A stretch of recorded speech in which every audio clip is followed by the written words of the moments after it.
हरिश्चंद्र चले हैं, बेटा रोहितास भी चला है, रानी तारा भी जा रही है।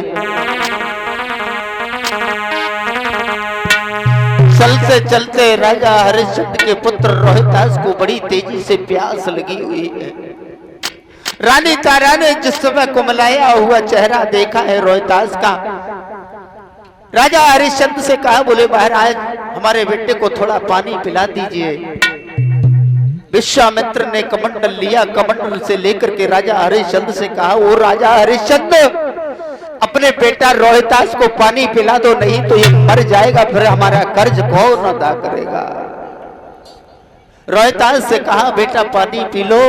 रोहितास ने जिस समय देखा है तो बड़ा ही सुंदर जवाब दिया है। विश्वामित्र से कहा, बोले बाबा तुम पानी पीने की बात करते हो, जहां तक हमारे पिताजी का शासन है वहां तक पानी पीना तो बहुत दूर की बात रही, हम पानी को देख भी नहीं सकते हैं। और बोले रोहितास बाबा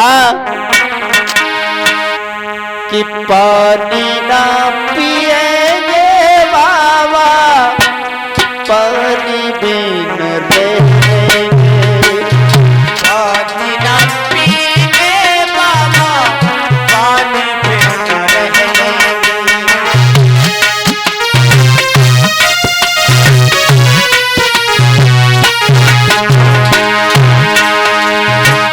पानी ना पिएंगे बाबा, पानी बिन रहेंगे, जो भी दुख आएंगे हंस के उनको सहलेंगे, जो भी दुख आएंगे हंस के उनको सहलेंगे।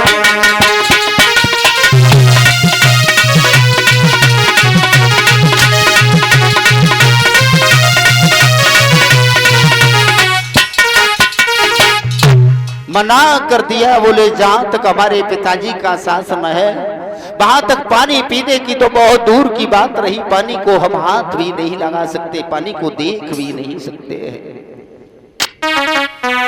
आज वही विश्वामित्र तीनों प्राणियों को लेकर के जिस समय चलते हुए जा रहे हैं, मैया तारा कह रही है, प्राणनाथ मेरे बेटा के पैरों में छाले पड़ गए हैं, कोई कुछ देर यहाँ छाया ले लीजिए। और समझाती हुई बोली है रानी तारा महाराज हरिश्चंद्र से, बोले नाथ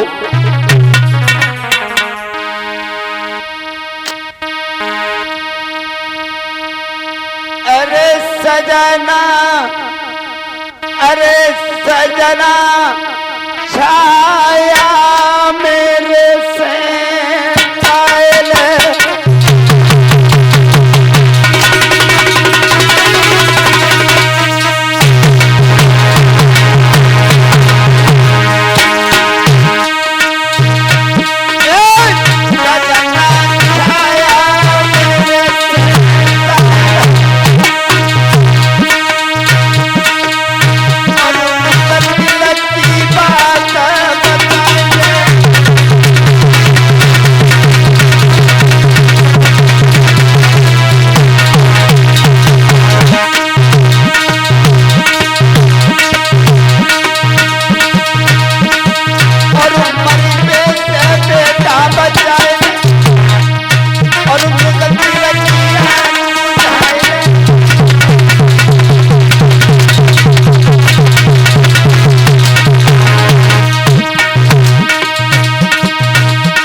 रानी तारा कहने लगी, महाराज मेरा बेटा देखो बेहोशी की हालत में होता जा रहा है।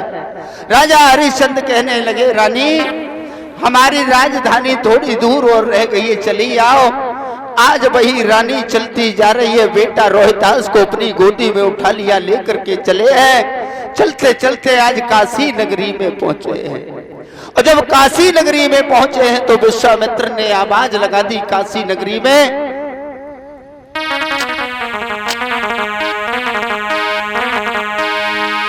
कि तीन प्राणी खड़े आज बिकने यहाँ और लेने वाले ना आए तो मैं क्या करूं।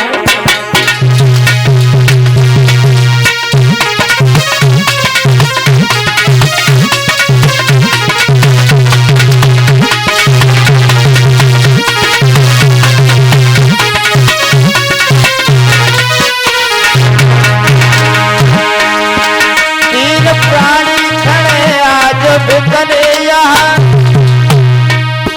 लेने वाले न आए तो मैं क्या करूं। लेने वाले न आए तो मैं क्या करूं। लेने वाले न आए तो मैं क्या करूं। लेने वाले न आए तो मैं क्या करूं। थोड़ी कीमत है कोई भी ज्यादा नहीं, थोड़ी कीमत है कोई भी ज्यादा नहीं, और ले ना सके तो मैं क्या करूं।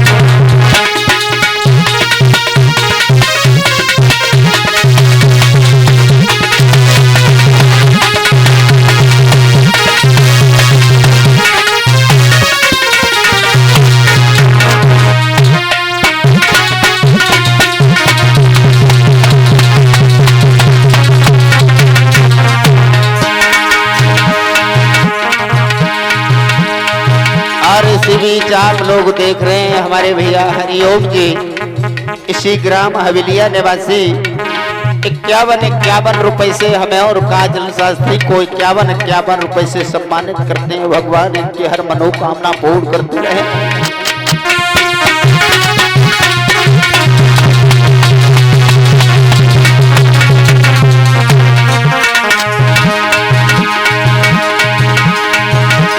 हरिओम मेरे भैया ने रुपया 51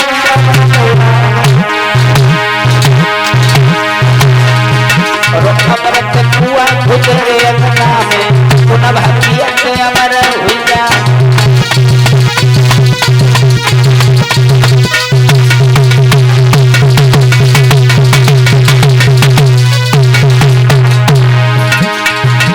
तुमने मानो हमारो राखो तुम्हारो रखे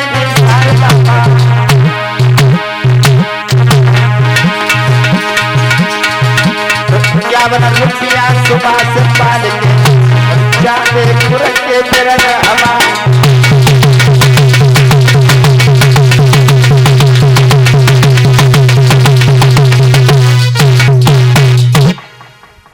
बोलिए गोविंद भगवान की। आज वही राजा हरिश्चंद्र, रानी तारा, रोहतास तीनों प्राणी खड़े हुए हैं। विश्वामित्र आवाज लगा रहे हैं काशी नगरी में, अरे जिसे भी मर्द की जरूरत हो, नारी की जरूरत हो, पुत्र की जरूरत हो, वो यहां से ले जा सकता है। सुबह से आवाज लगाते लगाते शाम हो गई, लेकिन परम पिता परमात्मा की कृपा, शाम का जब वक्त हुआ, जब शाम का वक्त हुआ है तो एक वैश्या लेने के लिए आई है। कहने लगी, कहो महाराज इस नारी की क्या कीमत है। विश्वामित्र ने बताया, विश्वामित्र महाराज ने बताया इस नारी की कीमत है 20 भार सोना। कहने लगे महाराज इस पुत्र की क्या कीमत है। 20 भार सोना। और इस मर्द की, नौजवान की क्या कीमत है। इसकी भी 20 भार सोना। 20 भार सोना, यानी चाहे बच्चा हो या नारी हो या पुरुष हो, 20 भार सोना। और सुनो महाराज, अगर 1 रुपया गिर गो, चवन्नी गिर गई, सो गई। आज जैसे ही आवाज लगाई है 20 भारा सोना लेकर के वैश्या ने विश्वामित्र को दिया है और कहने लगी इस नारी को हम अपने साथ में लेकर के जा रहे हैं। लेकिन दोनों हाथ जोड़ करके महारानी तारा कहने लगी है, राजा हरिश्चंद्र से बोले, प्राणनाथ अगर इस वैश्य के हाथों आप हमें बेच दोगे तो मेरा धर्म नष्ट हो जाएगा और मेरे साथ साथ आपका भी धर्म नष्ट हो जाएगा, क्योंकि मैं आपकी अर्धांगिनी। मना कर दिया विश्वामित्र ने। बोले ये नारी तुम्हारे साथ में नहीं जा सकती, क्योंकि अगर नारी जाएगी तो नारी के साथ में ये पुत्र भी जाएगा। वैश्या ने कहा हमें पुत्र की जरूरत नहीं है। मना कर दिया विश्वामित्र ने। फिर नारी का सौदा नहीं हो सकता है। थोड़ा कुछ और समय व्यतीत हुआ और जब समय व्यतीत हुआ तो एक ब्राह्मणी आई। ब्राह्मणी ने पूछा इस नारी की क्या कीमत है? बताया 20 भार सोना। ब्राह्मणी ने 20 भार सोना दिया है और उसी समय रानी तारा को खरीद लिया। दोनों हाथ जोड़ करके रानी तारा कहने लगी, बोले महारानी मैं आज से आपकी दासी हो गई हूं। मैं आपको आदेश नहीं देना चाहती हूँ, लेकिन एक विनती करना चाहती हूँ। 20 भार सोना और देकर के मेरे पुत्र को भी मेरे साथ में कर लीजिए। मैं तुम्हारी सारे जीवन भर एहसान मानती रहूंगी। ब्राह्मणी ने जिस समय 20 भार सोना दिया उस पुत्र को भी अपने साथ में ले लिया। राजा हरिश्चंद्र आज सामने खड़े हुए मन में विचार करते हैं, धन्य हो उस परम पिता परमात्मा। संसार में भला कितने ही गरीबी आ जाए, कितने ही दुख हो जाए, लेकिन संसार में कोई व्यक्ति अपनी पत्नी को नहीं बेचता है।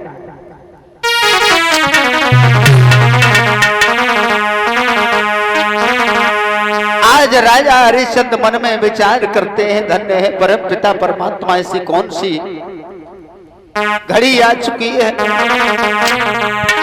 आज राजा हरिश्चंद्र रानी तारा की तरफ देखते जा रहे हैं। आंखों से आंसुओं की धारा बहती जा रही है। समझा रहे राजा हरिश्चंद्र रानी तारा तुम आज हमें छोड़ करके जा रही हो, लेकिन धर्म के रास्ते को कभी मत छोड़ना।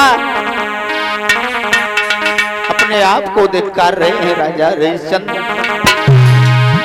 कि जाओ मरते मरते भी नर और नारी को नहीं बेचते।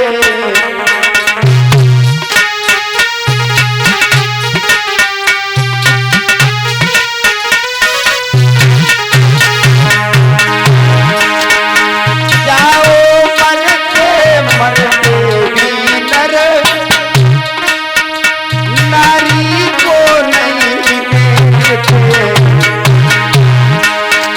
हम ही वह पहले पापी है जो सब मर्याद में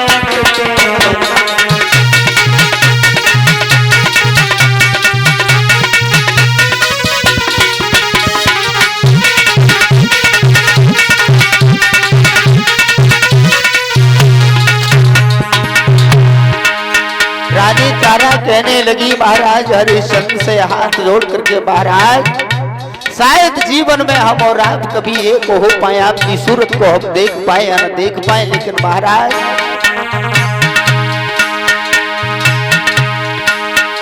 तुम जहाँ रहो वहाँ सुखी रहो,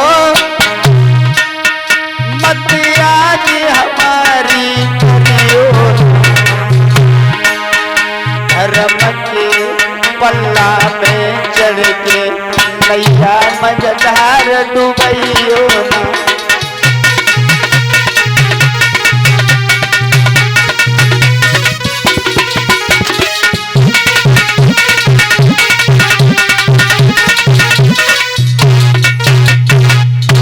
उसी समय राजा हरिश्चंद्र ने समझाया, रानी तारा धर्म के कारण हमने अपने तन को बेच दिया, लेकिन चलते चलते संसार में कभी अपने धर्म को नष्ट मत कर देना। नाना बात से समझाने के बाद में रानी तारा दोनों हाथों से प्रणाम करने के बाद में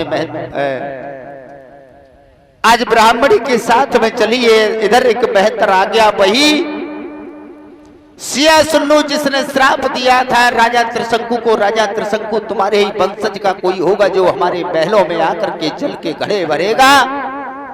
वही मेहतर आ गया। परमपिता परमात्मा की कृपा हुई, मेहतर आ गया। मेहतर ने पूछा, कहो इस मर्द की क्या कीमत है? 20 भार सोना बताया विश्वामित्र ने। 20 भार सोना दे करके आज राजा हरिश्चंद्र को खरीद लिया है।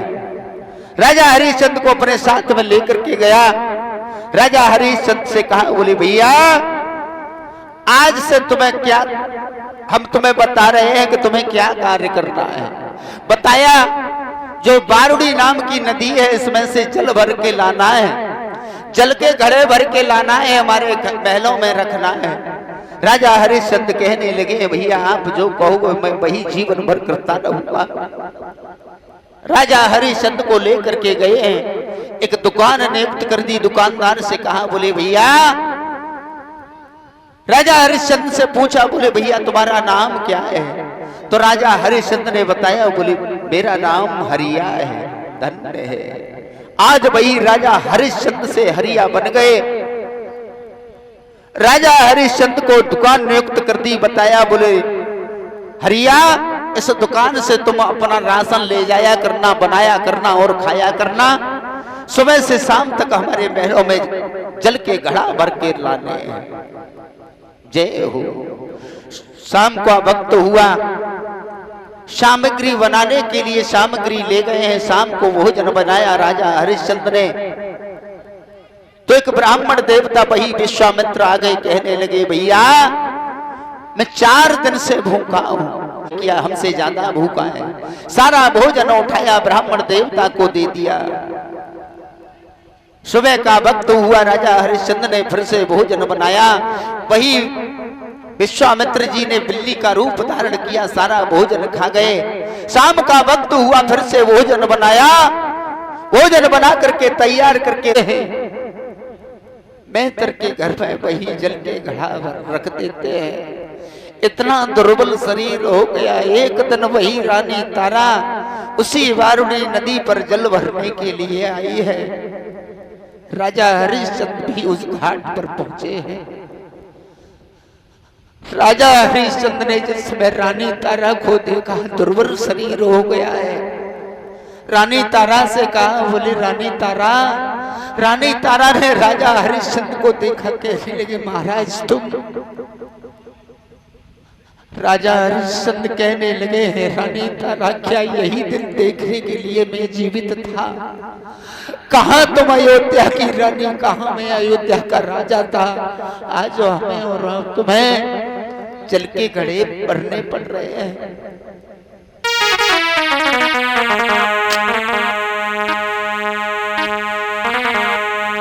आज वही राजा हरिश्चंद्र नाना बात से रानी तारा को समझा रहे हैं। रानी तारा थोड़ा सा हाथ लगा दीजिए, मेरा घड़ा उठवा दीजिए, क्योंकि मेरे अंदर इतनी शक्ति नहीं है कि मैं इस घड़ा को उठा करके अपने सर पर रख सकूं।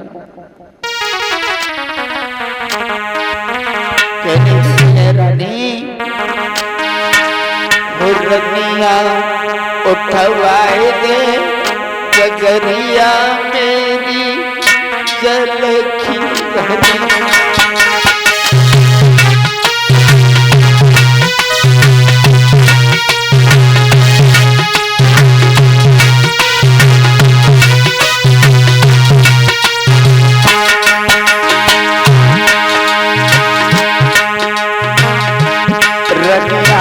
उठवाए दे जगरिया मेरे जल की भरी।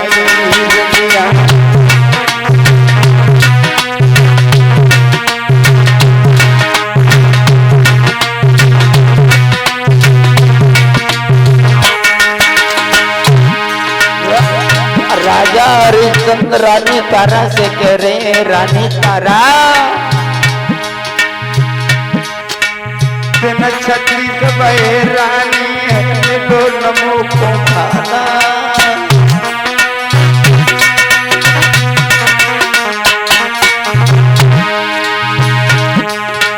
बिन छत्री दबाए रानी लो नमो को खाना। जल का घड़ा लेकर रानी आज वही पे जाना।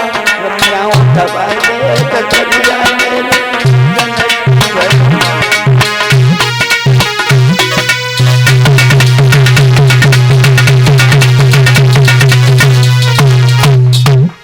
हरिश्चंद्र कहने लगे, रानी तारा थोड़ा सा हाथ लगा दो जिससे मेरा घड़ा उठ जाए। मेरे अंदर इतनी शक्ति, इतनी ताकत नहीं रही है। कि मैं इस घड़ा को उठा करके अपने सर पर रख लूं। रानी तारा ने समझाया, बोले महाराज मैं तुम्हारे घड़ा को हाथ नहीं लगा सकती हूँ। बोले क्यों? रानी तारा कहने लगी, महाराज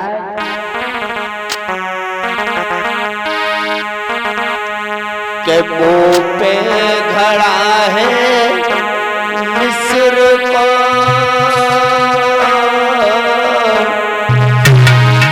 पिया तुम पे घड़ा पे भर दो, पिया मुंह पे।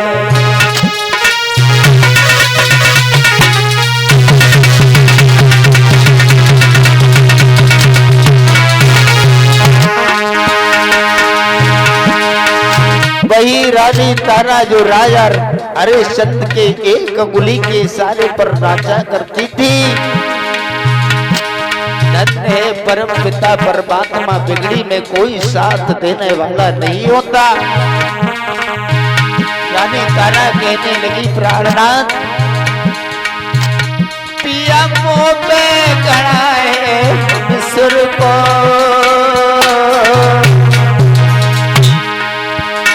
और तुम पे घड़ा पे कर दो, पिया मुंह पे।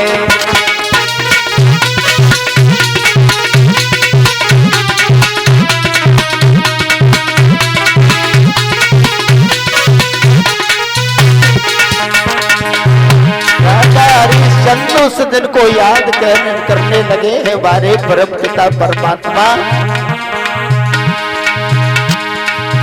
कौन पे वज्र भीषण पड़ा है, कौन पे वज्र भीषण पड़ा है, इसको यूं देखने को मिला है, कौन पे वज्र।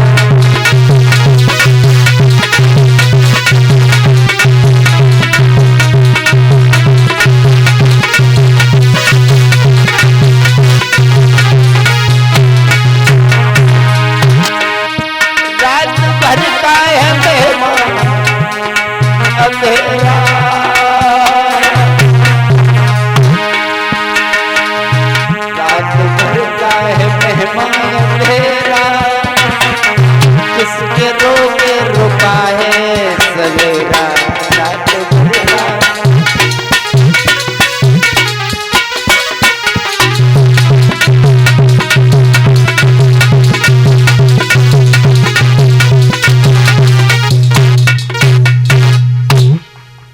राजा हरिश्चंद्र ने बार बार कहा, लेकिन वही रानी तारा जो सुबह उठते ही अपने पतिदेव की आरती किया करती थी, रानी तारा ने मना कर दिया। बोले महाराज जो हमारे पास में घड़ा है वो मिश्रानी का है, ब्राह्मणी का है। तुम्हारे हाथ में जो घड़ा है वो मेहतरानी का है। अगर मैं तुम्हारे घड़ा को छू लूंगी तो मेरा धर्म चला जाएगा। धन्य है परम पिता परमात्मा।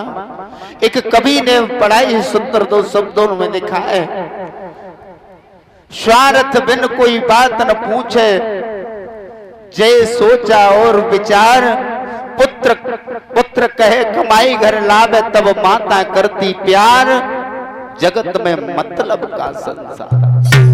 राजा हरिश्चंद्र कहने लगे, रानी तारा क्या तुम वही रानी तारा हो?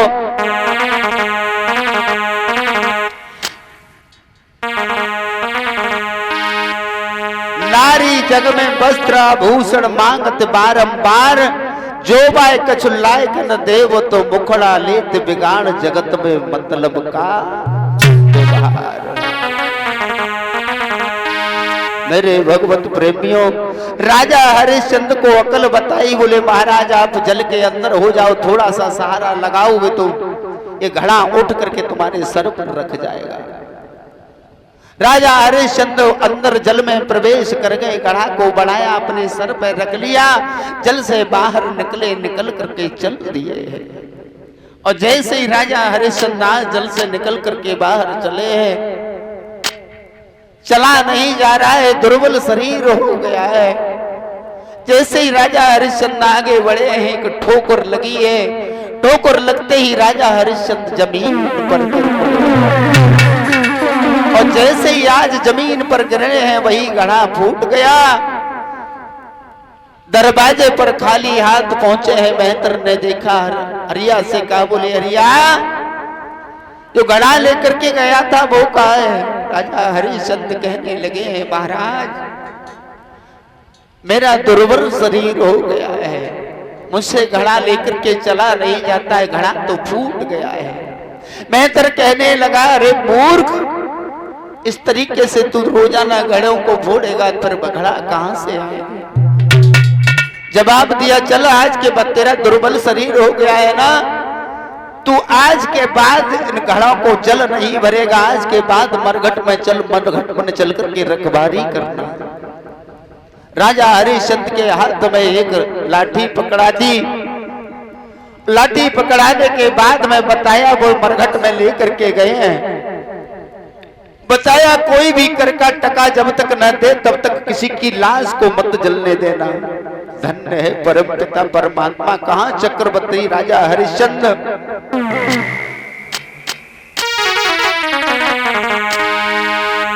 राजा से बन गए भिखारी, उस समय तेरी बलियारी। राजा से बन गए भिखारी, मैं तेरी बलियारी।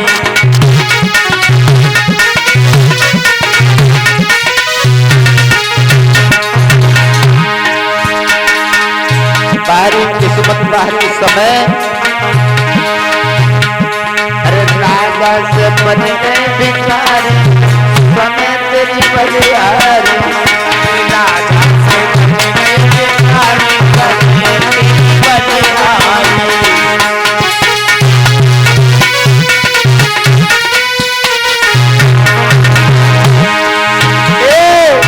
बलिहारी बलिहारी समय तेरी बलिहारी।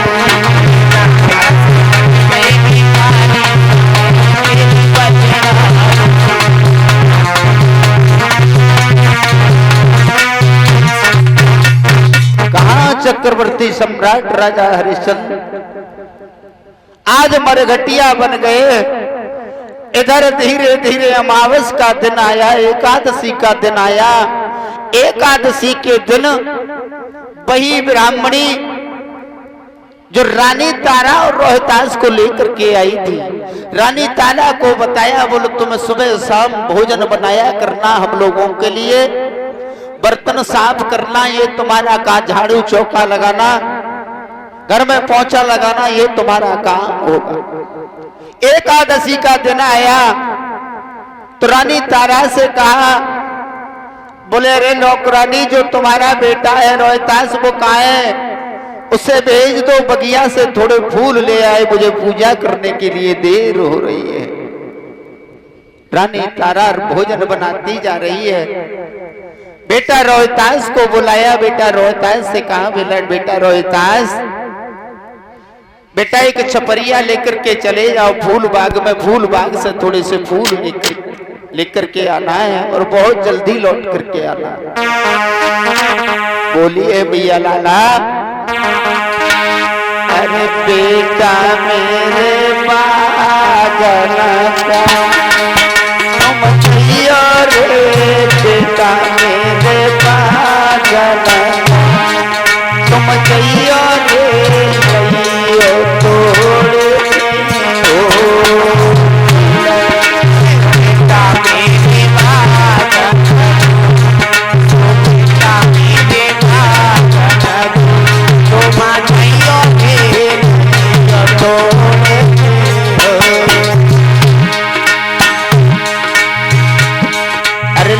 तोड़ के फूल कुमर बागन तुम गईयो, पल पल होते मेरे लाल तुम राह में मत रुक बेटा मेरे बागन तुम गईयो रे, बेटा मेरे बागन तुम गईयो रे, बेटा मेरे बागन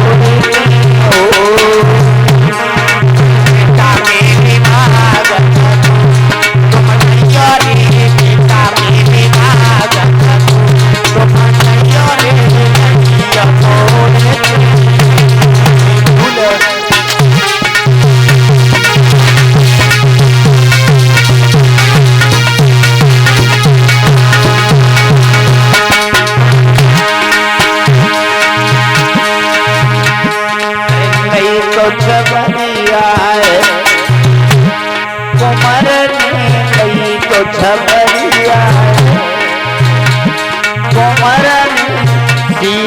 गई रही हो मेला।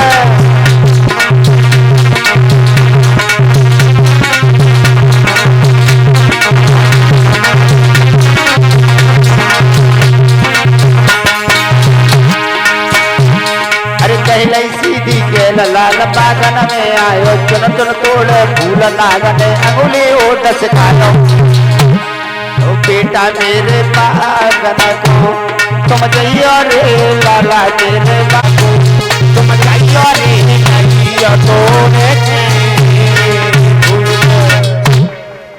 आज आवाज लगाई है बेटा छपरिया को लेकर के चले जाओ थोड़े से फूल तोड़ करके ले आओ।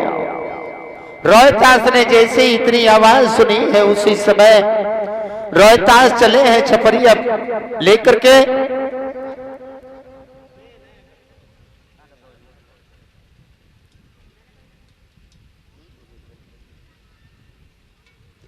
आज इधर रोहतास चले वही कपटी विश्वामित्र ने एक सर्प का रूप धारण किया और सर्प का रूप धारण करने के बाद में विश्वामित्र ने पुत्र रोहतास की अंगुली में डस लिया और जैसे ही पुत्र रोहतास को डसा है वैसे ही बेटा आज मैया मैया कह करके जमीन पर पछाड़ खा करके गिर पड़ा है।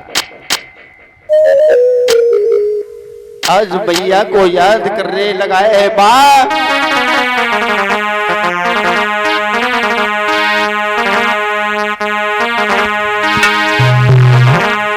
अरे तू कहाँ गई मैया और तेरा रोई रहो या लाले निक बोल सुनाए दे मैया और तेरे रहो तेरो लाल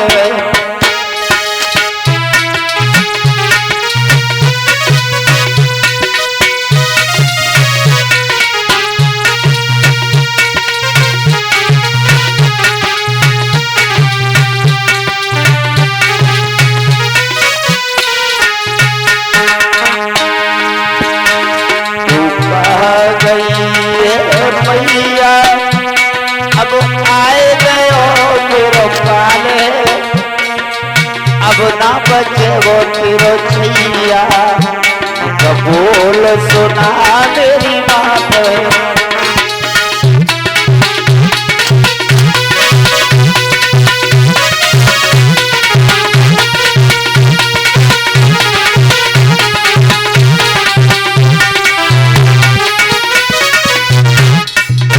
आज माँ माँ कह करके रोहतास ने आवाज लगाई और पछाड़ खा करके जमीन पर गिर पड़े हैं। जैसे ही रोहतास जमीन पर गिरे हैं इधर कपटी विश्वामित्र ने नगर में आवाज लगा दी काशी के लोगों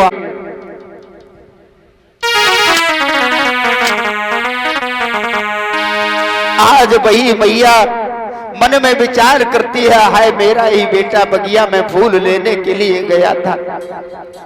ब्राह्मणी से पूछा कहने लगी भैया मेरा बेटा बगिया में फूल लेने के लिए गया है किसी काले सर्प ने डस लिया है मुझे आज्ञा दे दीजिए। ब्राह्मणी कहने लगी पहले भोजन बनाओ। मैया भोजन बनाती जा रही है अपने बेटा को याद करती जा रही है कि नहीं तू किस हालत में पड़ा है। भोजन बना लिया कहने लगे मैया मुझे आज्ञा दीजिए मेरा बेटा मेरे बिना तड़प रहा होगा।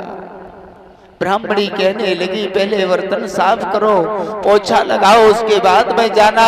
मैया रोती जा रही है आंखों से आंसू की धारा बहती जा रही है। बर्तन साफ करती जा रही है पोछा लगाया दोनों हाथ जोड़ करके कहने लगी बहन अब जाऊं कहा जाओ जल्दी लौट करके आना। आज मैया चली है बगिया में जिस समय देखा है अपने बेटा को पड़ा हुआ मुख से झाग निकल रहा है। मैया ने अपने कलेजे के टुकड़े को अपने सीने से लगा लिया बेटा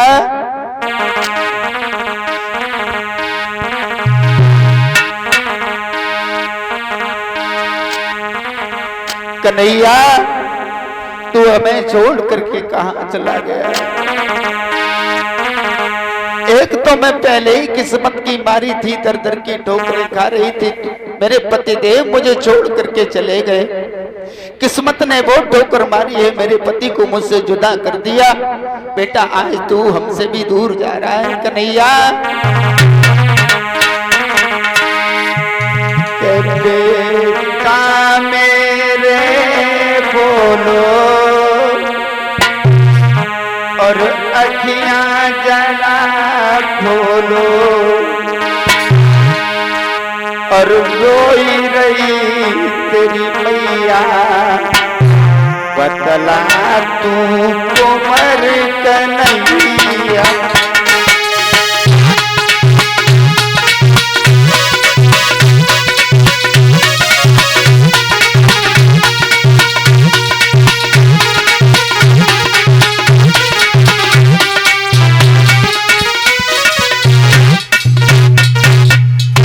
मैया ने उठा करके अपने बेटा के सर को अपनी गोदी में रख लिया। कहने लगी लाला सारा जीवन व्यतीत हो गया, लेकिन बेटा मैंने सुख नहीं समझा कि सुख कैसा होता है। जिस दिन से हम अपनी नगरी अयोध्या से निकले हैं उस दिन से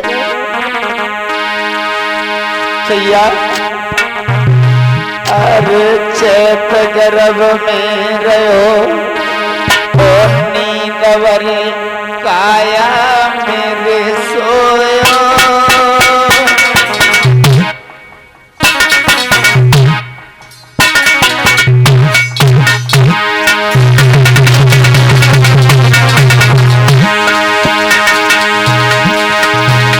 अरे चैत गर्भ में रहो नींदवर काया मेरे सोई। पालियो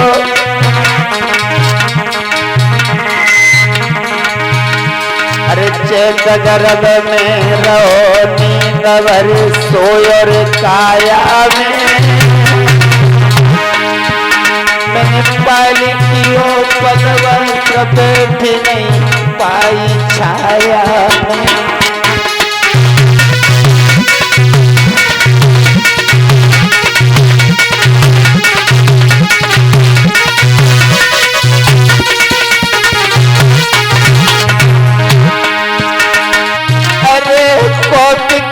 परमेश्वर रूप अरे कॉपी करे परमेश्वर रूप मेरो राज पाट अनिलियो आए काशी में लूटे।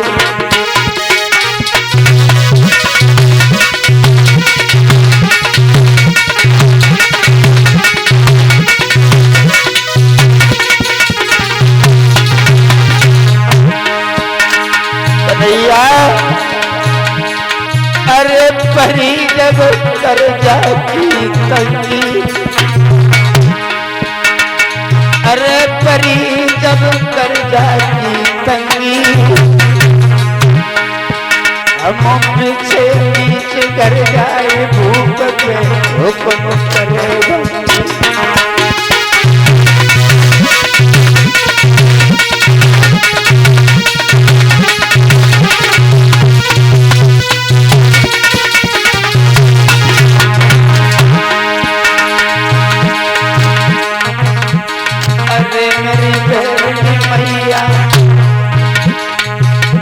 आज वही रानी तारा अपनी मैया को याद कर रही है। माँ तूने क्या मुझे यही दिन देखने के लिए जन्म दिया था?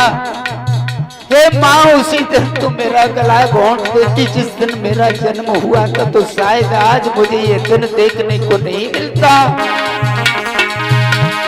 अरे मेरी बहन मैया ओ कई नटारो मोको मारो।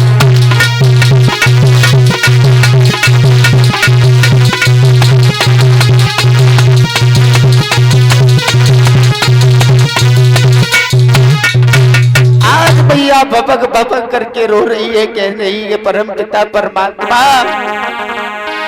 ओ मेरी किस्मत बनाने वाले इसमें इतने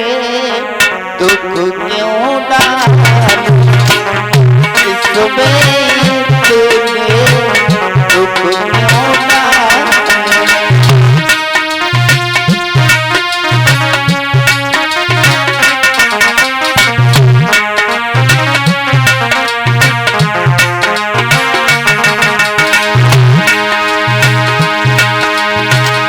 मेरी किस्मत बनाने वाले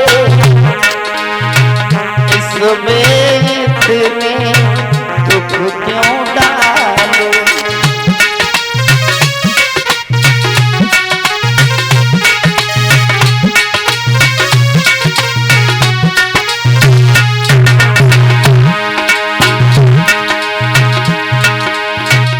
तेरी लीला का पार न पाया, तेरी लीला का पार न पाया। कहीं धूप है कहीं पे छाया, कहीं धूप है कहीं पे छाया।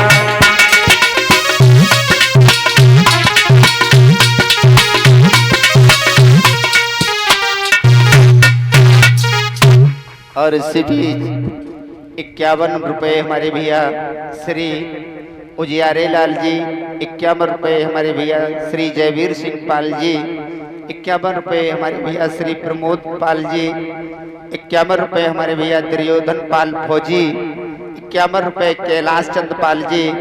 ये सभी भाई 51 रुपए से हमें सम्मानित करते हैं। भगवान ऐसे भक्तों की हर मनोकामना पूर्ण करते रहे। बोलिए गोविंद भगवान की। आज वही कपटी विश्वामित्र आ जाते हैं, कहने लगे हैं अरे तुम यहाँ बैठ करके रो रही हो, अपने बेटा को ले जाओ, इसका अंतिम संस्कार कर दो, नहीं तो इसकी लाश फट जाएगी, इसे किसी काले सर्प ने खाया है। आज वही मैया अपने बेटा की लाश को लेकर के जिस समय चली है मरघट की तरफ जा रही है,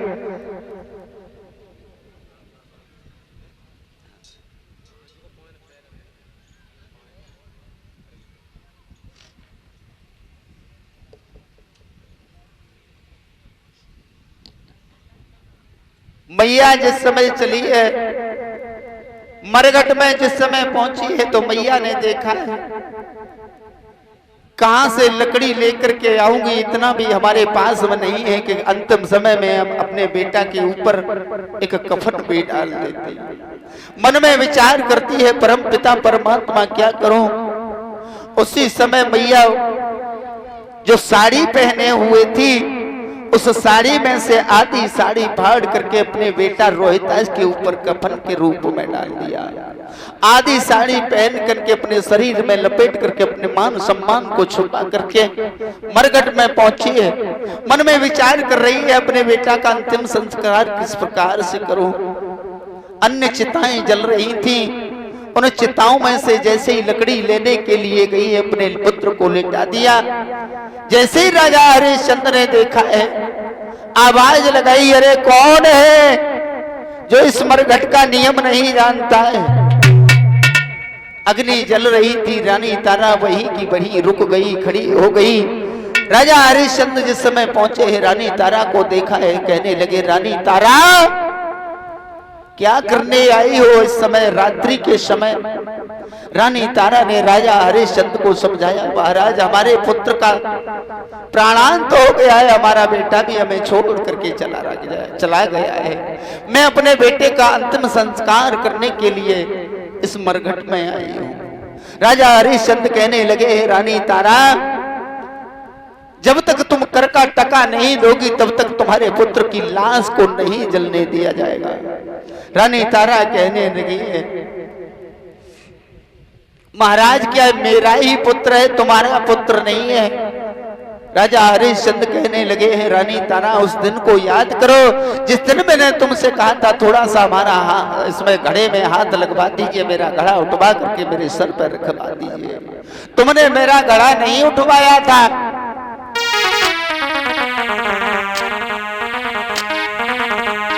रानी तारा कहने लगी है, प्राणनाथ क्या करूं, मेरे पास में तो कुछ नहीं है। और बोले प्राणनाथ नाथ मेरी पई गोद खाली, बेटे दस गयो करिया नागो।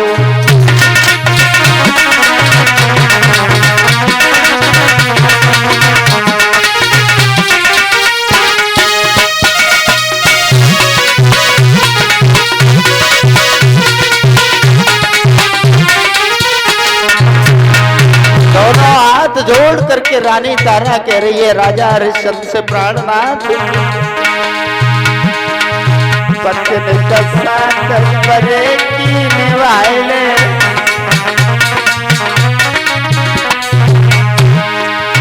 मेरे दिल को धीर बनाए दे,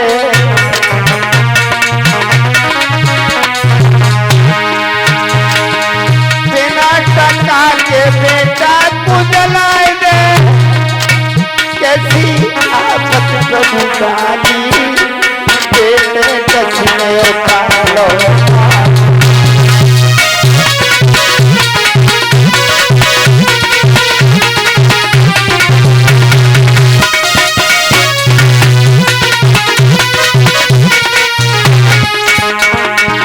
सुनो महाराज, अरे सुन गयो मेरो मान खजरा, और तीन दिना से मिलो नहीं खाना,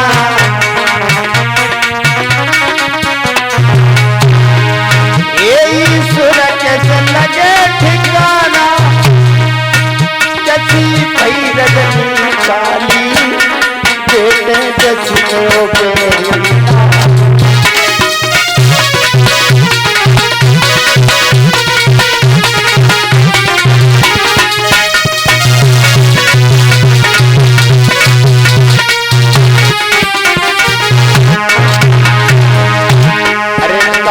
जोर किया बात मेरी मान ले हो,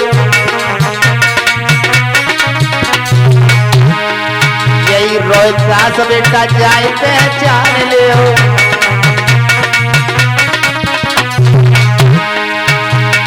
तड़पत बिन लाल अब कोई पहचान ले हो, भाई रही भी तमाम रानी, बेटे दक्षिणों मेरी।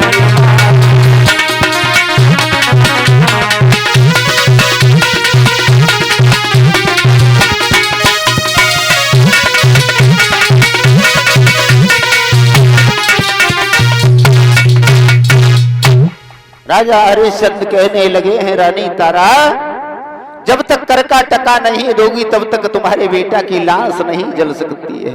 रानी तारा कहने लगी, महाराज मेरे पास में तो कुछ नहीं हो। राजा हरिश्चंद्र कहने लगे, अगर तुम्हारे पास में कुछ नहीं है, कहने लगी रानी तारा, महाराज मेरे पास में मेरे शरीर को ढकने के लिए एक साड़ी थी, उस साड़ी में से आधी साड़ी फाड़ करके मैंने अपने पुत्र रोहितास के ऊपर कफन के रूप में डाल दी है, आधी साड़ी बची हुई है। उसी समय राजा हरिश्चंद्र कहने लगे, रानी तारा अगर अपने पुत्र की लाश का दाह संस्कार करना चाहते हो तो यही आधी साड़ी करके रूप में हमें दे दीजिए, तुम्हारे पुत्र का अंतिम संस्कार हो जाएगा। वही साड़ी निकाल करके भैया तारा ने राजा हरिश्चंद्र को दी, और राजा हरिश्चंद्र को देने के बाद में रानी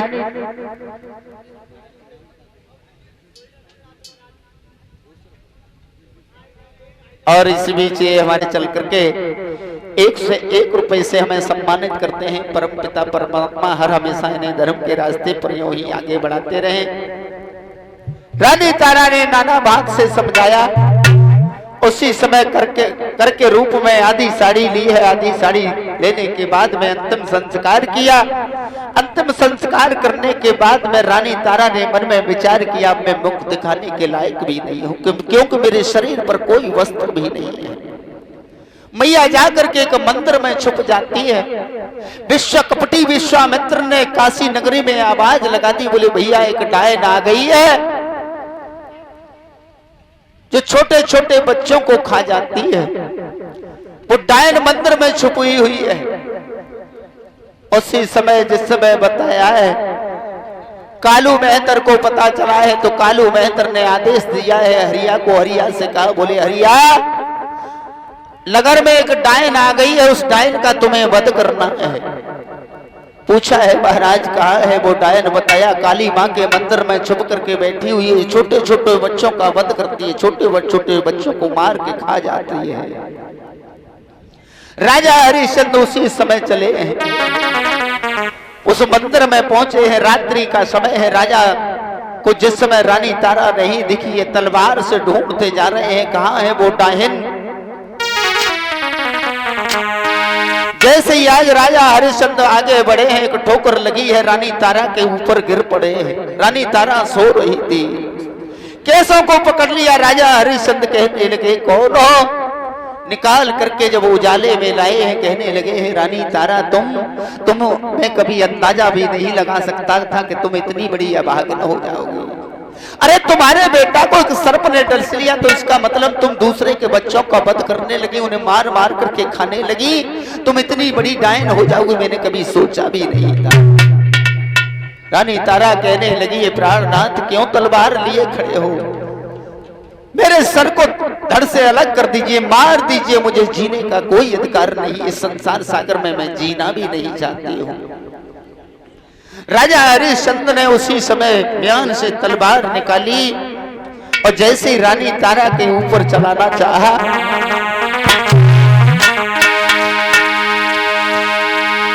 कि हरिश्चंद्र ने हाथ में तलवार उठाई।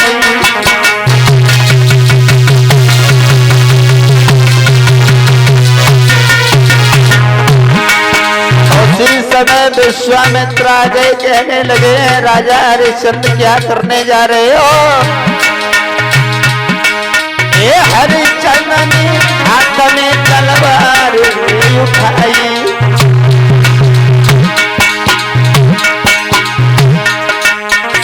विश्वामित्र ने पीछे से झपट के गई कलाई।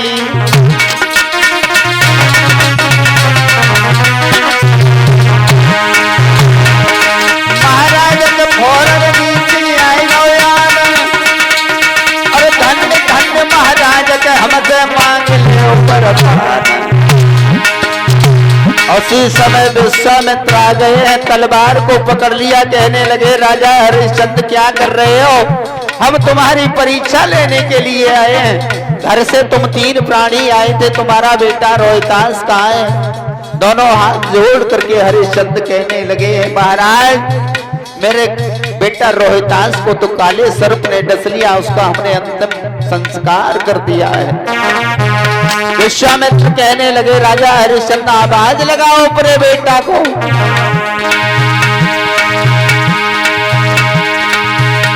अब तो धन्य धन्य महाराज प्रभु तेरी लीला, अब तो धन्य धन्य महाराज प्रभु तेरी लीला।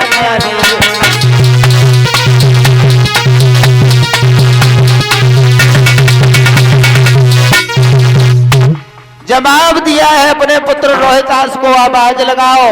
कहने लगे महाराज उसका तो मैं अपने हाथों से अंतिम संस्कार कर चुका हूं, मेरा बेटा कहां से आएगा? इस दुनिया को छोड़ करके चला गया है। विश्वामित्र कहने लगे हैं नहीं राजन आवाज लगाओ। उसी समय राजा हरिश्चंद्र ने आवाज लगाई है बेटा रोहितास।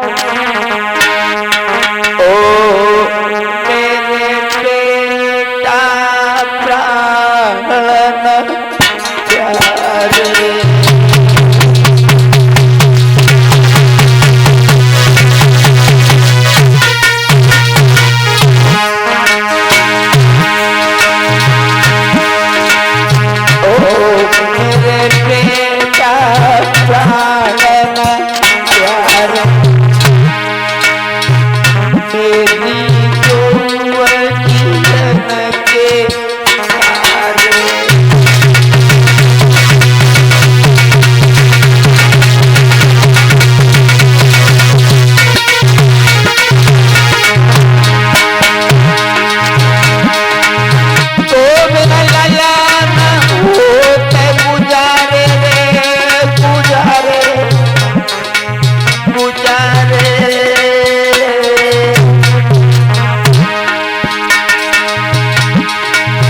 बूढ़ी मैया बबुल के सहारे।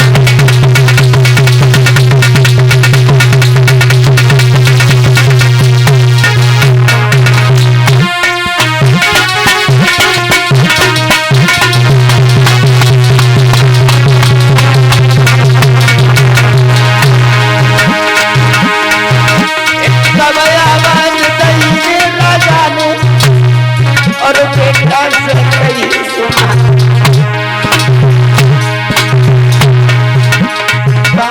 सोए कुमर कन्हैया कोई धीरज दिए बता।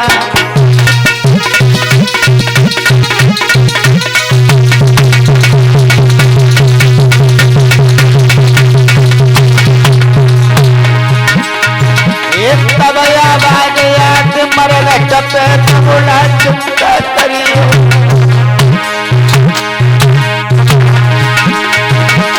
मेरी मैया के रोक नैया मेरी गोदी में बैठेया।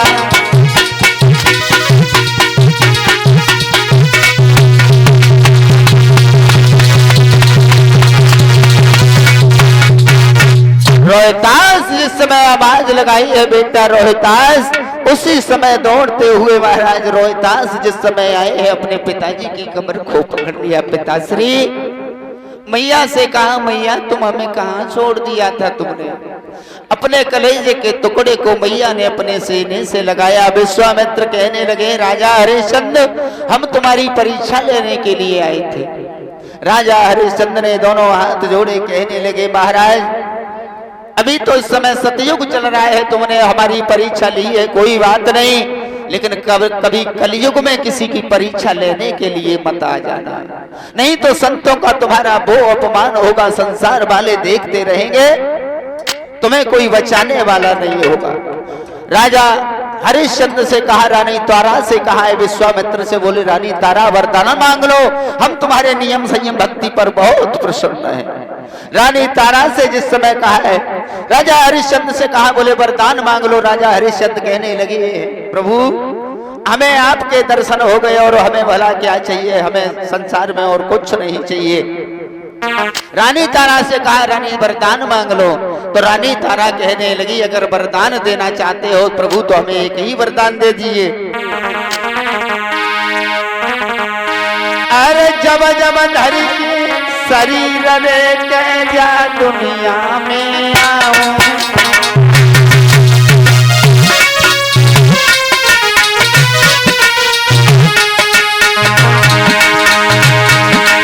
अरे जब जब धरी शरीर रे क्या दुनिया में आऊं,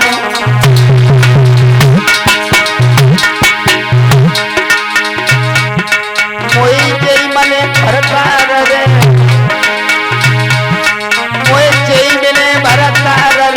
बेटा जई पाऊं,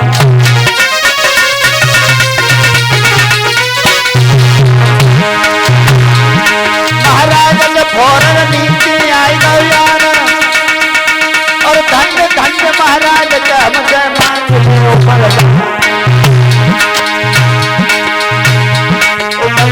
बजैया श्याम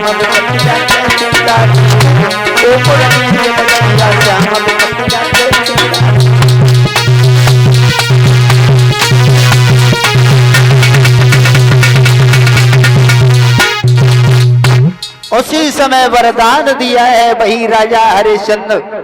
विश्वामित्र ने वरदान दिया बोले राजा जाओ अभी तुम राज्य का सुख भोगो, अयोध्या में जाकर के राज्य का सुख भोगने के बाद अपने पुत्र रोहितास को राज्य का अधिकारी बना करके जंगल में जाकर के भगवान का भजन चिंतन करना। इतना वरदान देने के बाद में विश्वामित्र जी चले जाते हैं। आते हैं 2 मिनट एक भगवान के नाम का संकीर्तन।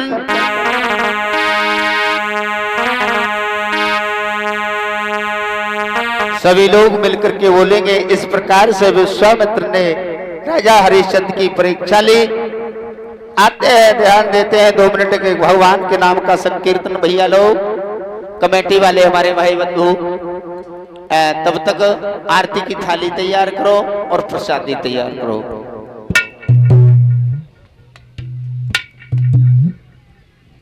और इसी बीच ये हमारे भैया सीटू यादव जी खिरिया निवासी ये 51 रुपए से हमें सम्मानित करते हैं।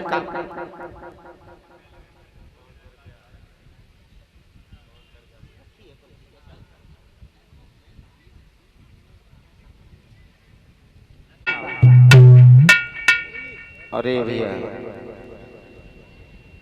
ये 101 रुपए हमारे भैया नीतेश जी 101 रुपए से हमें सम्मानित करते हैं। परम पिता परमात्मा इन्हें सदा सद्बुद्धि धर्म के रास्ते पर यूं ही आगे बढ़ाते रहे।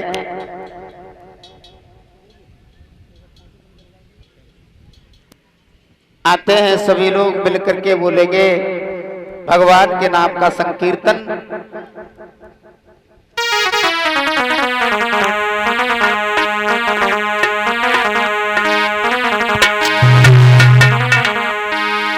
बोलिए गोविंद भगवान की, बोलिए कन्हैया लाल की। एक दिन सभी सखियां बोली हैं और हमारे भाई बंधु जो नृत्य करना चाहते हैं वो कृपया हाथ जोड़ करके विनती करते हैं मर्यादा में यहाँ से इधर, और माताएं नृत्य करना चाहती हैं वो यहाँ से इधर। और देखिए बड़ी सुंदर बात है, बड़ी अच्छी बात है कि आपके ग्राम हवेलिया में श्रीमद् भागवत का आयोजन चल रहा है। देखो हमारी माताएं किस प्रकार से शांति बनाए रखे हुए हैं। हमारे भाई बंधु भी, हमारी माताएं बहनें, नौजवान भाई बंधु, पिता तुल्य बुजुर्ग बैठे हुए हैं। कितना सुंदर लग रहा है, कितना अच्छा लग रहा है। ऐसा लग रहा है कि यहाँ वृंदावन धाम हो गया है। हमारे नगर के भी सभी भाई बंधु बड़े सुंदर हैं, बड़े अच्छे विचार हैं। हम आज सुबह आए थे तो हमें बड़ा दुख हुआ, बड़ा कष्ट हुआ इस बात का।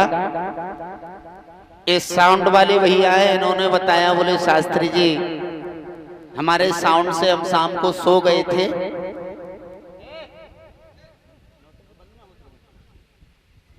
साउंड वाले भैया बता रहे थे बोले शास्त्री जी शाम को हम सो गए थे तो पता नहीं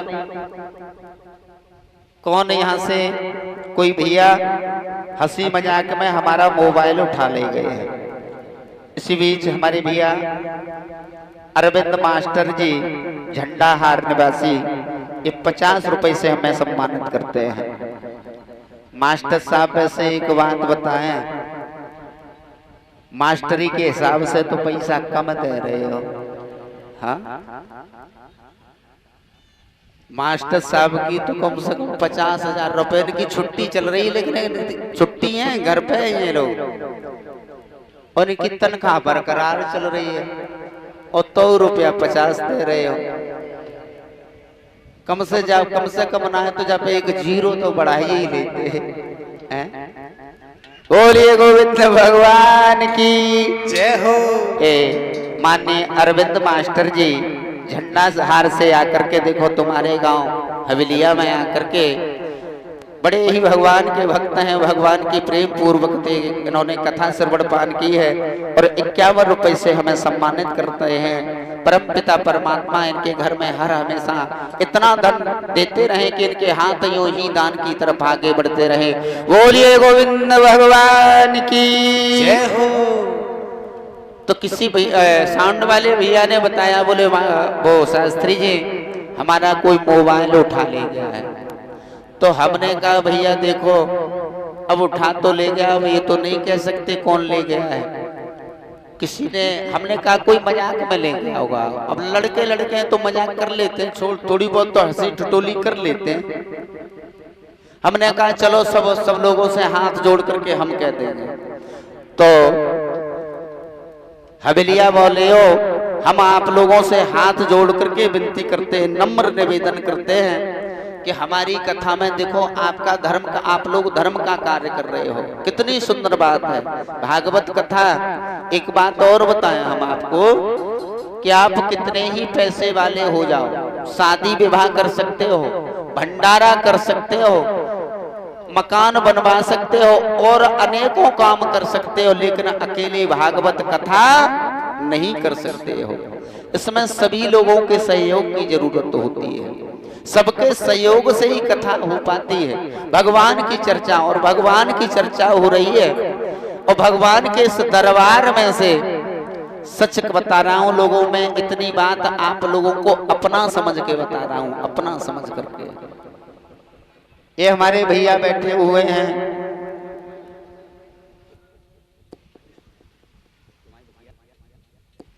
ये भैया हमारे पास में बैठे हुए काजल शास्त्री के भाई हैं सिकंदर। वो वाले सिकंदर नहीं कि तुम वो वाले सिकंदर समझो, काजल शास्त्री के भैया हैं। इनके गांव में पहली बार हम कथा करने के लिए गए थे, तो एक लड़के ने ऐसी हंसी टटोली में बोले, शास्त्री जी हम संकल्प में मोबाइल रख रहे हैं। तो उसने वास्तव में हंसी मजाक खिलौना समझ लिया उन लोगों ने। मोबाइल रख करके व्यास गद्दी पे छोड़ गए, रख दिया, और रखने के 5 मिनट बाद उसी मोबाइल को लेकर के चले गए। हमने कहा भैया ऐसा क्यों कर रहे हो? हमने तुमसे जोर जबरदस्ती तो कहा नहीं कि रख दो, अगर रख भी दिया तो तुम मत उठाते, हमें पूछ लेते, हम किसी और से उठवा देते। तुमने ही तो वचन लिया, तुमने ही संकल्प छोड़ा और तुम ही उठा के ले जा रहे हो। हकीकत कह रहा हूं, इस व्यास गद्दी की कसम खा करके कह रहा हूं, भागवत की 2 घंटे नहीं कटे थे तब तक वो मोबाइल गायब हो गया उस लड़के के हाथ से।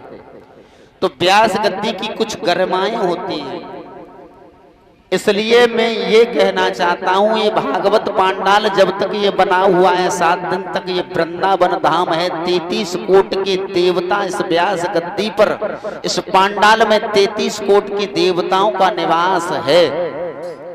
इसलिए सभी लोगों से हाथ जोड़ करके विनती, नम्र निवेदन हम करते हैं, किसी भाई ने लिया है तो इनको तो देना नहीं, इनको तो सजा मिलनी चाहिए।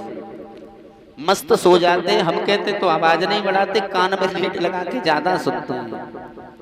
तो भैया ऐसा करना, आप लोग हमें दे जाना, हमारे कमरे पे पहुंचा देना, या हमारे किसी भी स्टाफ को दे देना, अच्छी बात है। बड़े बड़े धन्यवाद। और इसी बीच ये 101 रुपए हमारे भैया डॉक्टर हरिओम यादव जी। वैसे डॉक्टर साहब एक बात बताएं, तुम तो कौन तक ठीक हो, 1 इंजेक्शन के पैसा तो ले ही आए हो। हाँ?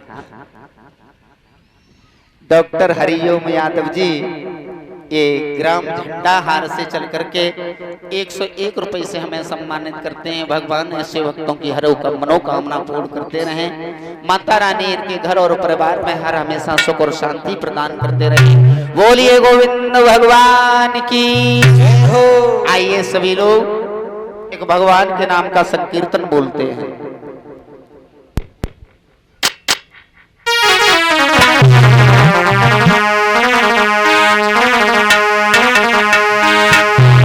सभी माताएं बोलेंगी, और जो माताएं नृत्य करना चाहती हैं वो अपने अपने स्थान पर खड़ी हो जाओ।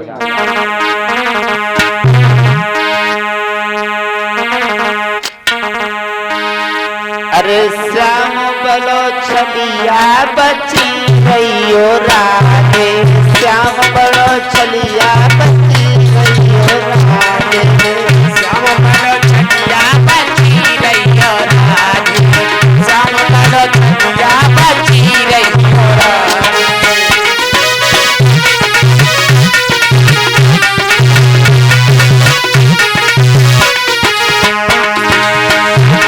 बची गईयो राधे, छुपी गईयो राधे, श्याम बड़ छलिया बची गईयो राधे, श्याम बड़ छलिया बची गईयो राधे, श्याम बड़ छलिया बची गईयो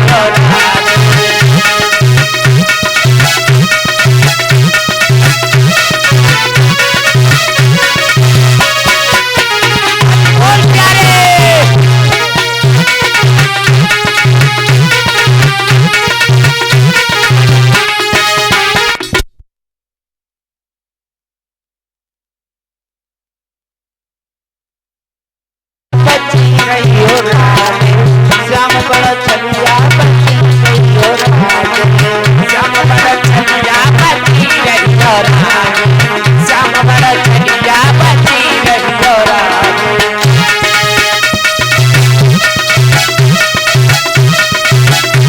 हरि बोल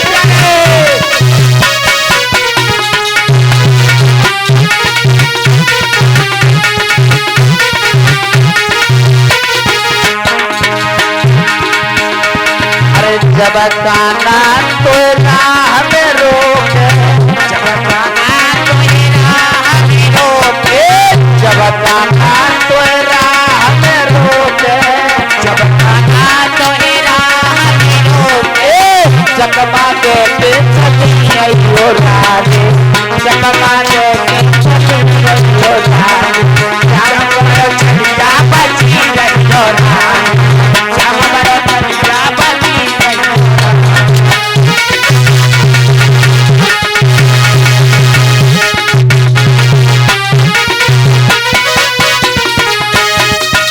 हरि बोल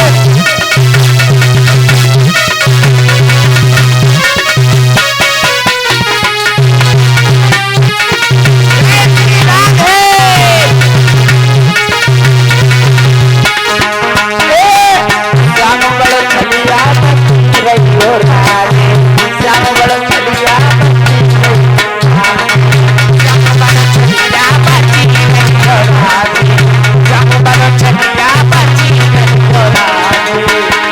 अरे जब काना तेरी मटकी फोड़े, जब काना तेरी मटकी फोड़े, जब काना तेरी मटकी फोड़े, जब काना तेरी मटकी फोड़े, अरे माखन की कही के चली आइयो राजे, माखन की कही के चली आइयो राजे, श्याम बड़ छलिया बची रहियो रानी, श्याम बड़ छलिया बची रहियो रानी।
बाजी बिना मथुरा में बाजी एक बिना मथुरा में बाजी बिना मथुरा में बाजी जब मारो मामा कंस जामतुरी बाज रही चंचलिया जब मारो मामा कंस जामतुरी बाज रही चंचलिया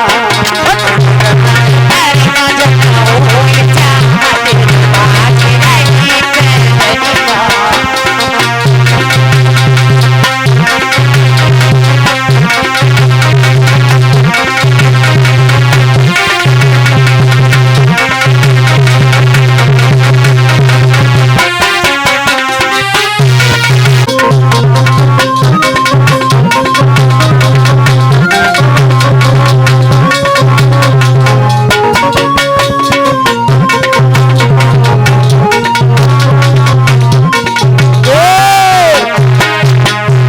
गाने बुलाए ले और ताली बजाए के बुलाए ले और ताली बजाए के आई बोलाए रे उतारी बजाए के आई बोलाए रे उतारी बजाए के कदों में बुलाए ले और ताली बजाए के गाने बुलाए ले और ताली बजाए के बोलाए रे उतारी बजाए के बोलाए रे उतारी बजाए के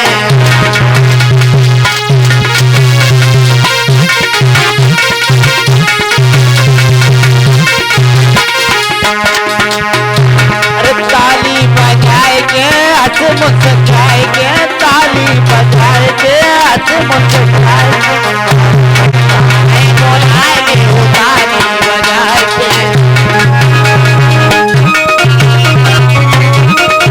इधर हमारे भैया बच्चों बड़े खड़े हो जाए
गमैया के झाड़ू लगावे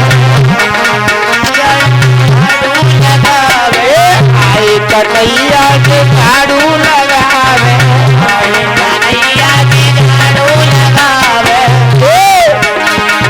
मोर खटी तेल मेरी तब चौका बोले लगे तेल मेरी तब चौका बोले हाथ लगे नैना मेरी तब चौका बोले हाथ लगे नैना मेरी तब चौका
ठाकुर जी महाराज की जय जय श्री राधे। अब सभी भक्त अपने अपने स्थान पर खड़े हो जाएं आरती के लिए। सभी लोग आरती और प्रसाद लेकर ही जाएंगे। कोई भक्त बिना आरती और बिना प्रसाद के पैरों से जूते नहीं चप्पल निकाल जाएंगे। दोगे। सभी लोग अपने अपनों जन्म सुफल करी सफल को परम दुलारो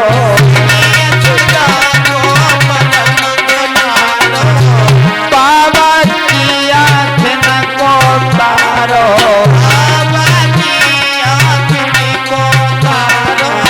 गोपन के प्राण न को प्यारो इन पे प्राण छावर की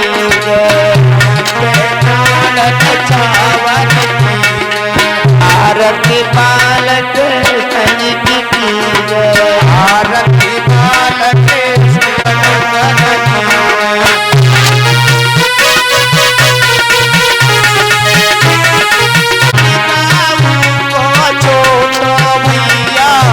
तनुआ कह कह बोलत मैया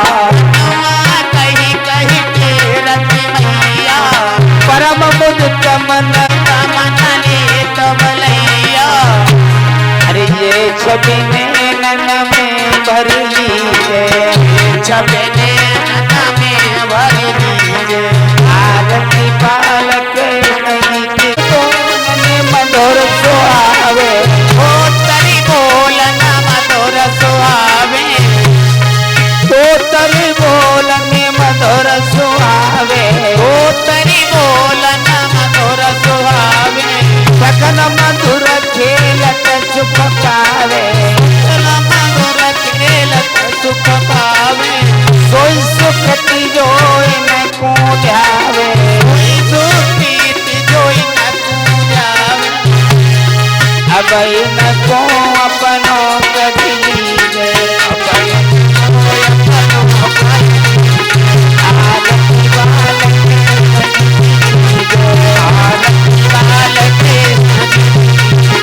अपनों जन्म सफल कर लीजिए अपनों जन्म सफल कर लीजिए।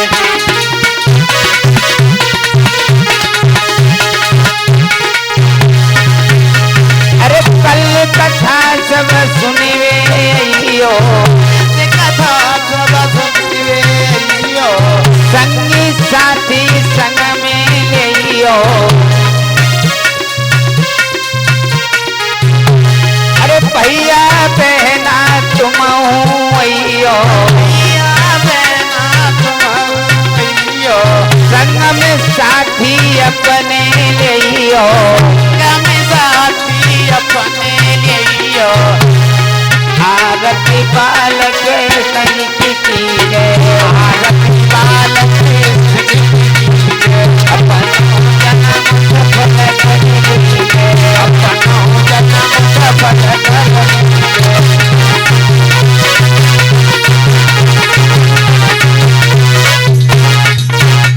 बोले कहियाला भगवान कन्हैया के लिए वस्त्र आभूषण और ऐसो करियो मैया एक सोने की हाय बनवा लियो कन्हैया प्रभु जी